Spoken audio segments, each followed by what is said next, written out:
Good evening, ladies and gentlemen. Welcome to the Easy Sports Podcast. Sorry for the inconvenience. Got disconnected somehow, but I am back, and I'm just gonna start this thing over. Sorry for, like I said, sorry if you were watching live a few moments ago. Great weekend so far for the NFL. Definitely some great games that were played. Buffalo and Indianapolis was as predicted, but a lot closer. Buffalo finally gets a win after 15 years in the NFL with no playoff wins whatsoever. Um, Many remember that they went to three straight Super Bowls and lost each and every one of them. So definitely a tough break for them during that time period. But looks like they are poised to make a run. And then Indianapolis, has one of the best run defenses in the league. They didn't surrender much. Passing wise, Josh Allen, great great game again from Josh Allen. Philip Rivers played well. They just couldn't get it done. With the addition of DeForest Buckner on defense, they've solidified their run defense. Darius Leonard, of course, and Frank Reich as their head coach. Now, if the question is how much longer can they really go with Philip Rivers as their quarterback? Do they make a move? Perhaps trade for Carson Wentz, draft a quarterback, develop him, sign Rivers back for another year, or it's interesting to see what they'll do in the off season. I know that they felt like they could have definitely went further in this run, but their season ended today. Then we have the Steelers and Browns playing right now. Browns are up 7-0. I look for them to run the ball against the Steelers and get it and keep the ball out of Big Ben's hands if they expect to win. Steelers been on a bit of a drought. They were 11-0. It's rough to finish the season where they finished. Many thought that they were going to be the number one seed and the best team in the NFL, but they really got exposed with their weak Russian attack. They haven't been able to get it done week in and week out. They even lost against the Cincinnati Bengals, one of the teams that looking to rebuild. And yeah, it may be a divisional opponent, but definitely it's like losing to the Jets this year or the Jaguars. Not really a team that you expect a contender to lose against, especially late in the season when seeding's important now that you only get a bye if you're the number one seed. And then the other one of the other games from today was the Saints and the Bears. Had the Saints picked. Nowhere in my mind did it cross my mind that the Chicago was going to be able to beat this Saints team with the weapon with Michael Thomas coming back on offense. Kamara having he's coming back into that mix, and then you got Drew Brees. I do like the Bears defense. I do like what they're doing, but they're as limited as their quarterback position is, and Mr. Trubisky is just not going to get you over that hump. Neither is Nick Foles. So it'll be interesting to see what they do as well. Uh, I don't foresee a fifth-year option on the table for Mitch Trubisky, and I don't see. I mean, you've seen average play from Nick Foles since you brought him over. It seems like the only team he can play for is Philly. So maybe he goes back to Philly and be a backup there. And then yesterday we had Tampa and Washington. Great football game there. Could have went either way. I like what Washington's done, the team that they're building. I like the direction they're headed. Have high hopes for them. Um, Taylor Heineke played a great game for Washington. Gave him a great position to win. Brady was just a little bit too much for them with those weapons. And as we look forward to these games for them, they play New Orleans next week. which they're gonna have to play better on defense if they're gonna get there.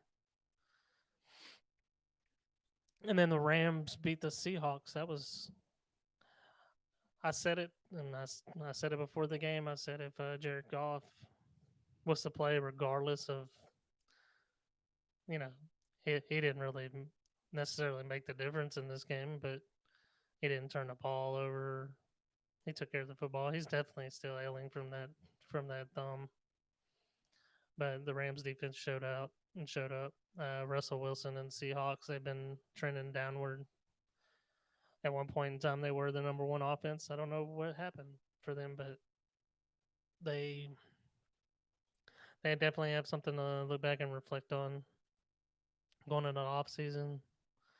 You gave up you gave up two firsts for a safety that he's done nothing but stay hurt for them since he's come in. Yes, he's a great safety, great player, but he just can't stay healthy and stay on the field for him.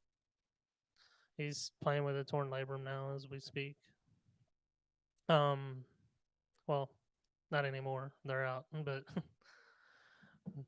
and this Rams team's got to go and play another playoff game against the Green Bay Packers, I believe.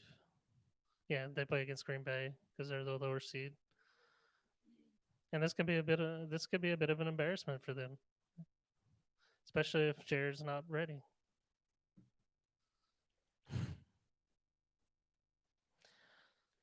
The difference maker is going to be if they can run the ball and do what they need to do on defense to slow Aaron Rodgers down because you're not going to shut him down.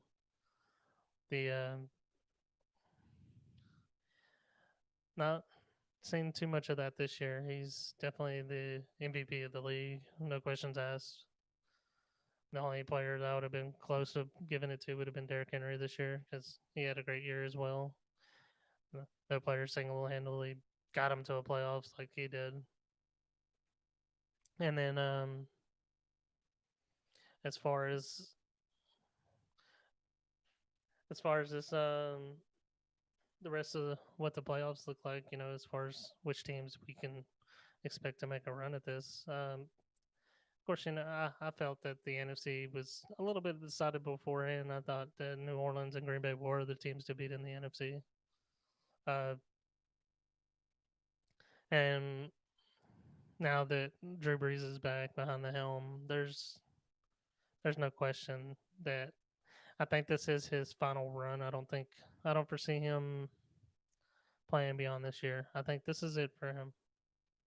I may be wrong, but if he goes out and wins a Super Bowl, there's nothing left for him to prove, in my opinion. He's had a Hall of Fame career. He's getting to the point now where his health has to start to rise in question if he can stay healthy for another year.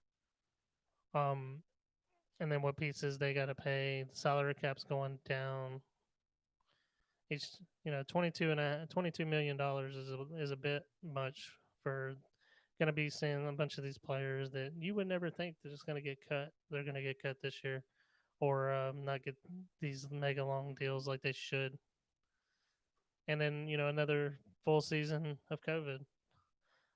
Whether you like it or not, COVID's not going anywhere. It's going to be a part of sports for a while until they can get it under control. Until they find a means to exist with it, because they're going to have to. And the fans are a big part of this game.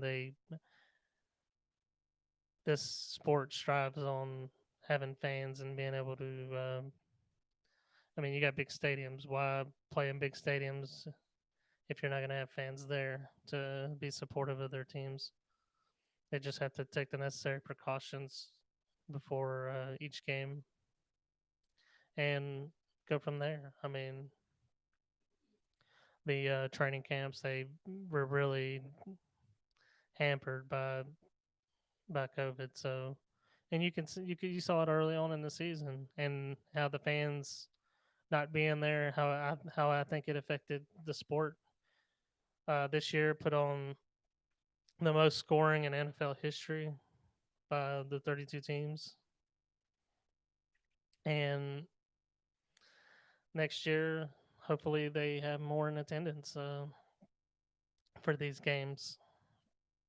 I'm not sure what the capacities are at now as far as teams. I did see some teams that had fans there, but you can't tell me having a person like myself on a webcam sitting there cheering for my team is the same thing as me being live because that's ridiculous. That's not even the same thing. But yeah, I just look forward to seeing what the rest of the playoffs bring. Um, my early thought out prediction was the Bills and the Packers or Saints. I'm more leaning towards the Packers than I am the Saints, but we'll see. Um, we are. It's just I'm not completely biased. I'm just putting that out there as far as these teams go. But definitely look forward to see where it goes, and definitely have to bring you more content as we get closer to the Super Bowl this year. So if you are a fan of these remaining teams, good luck to you. Hope your team gets in and gets it done. All right, guys. Well, that's it for tonight. Uh, hope you guys had a good weekend. Stay safe, and we will catch up with you later.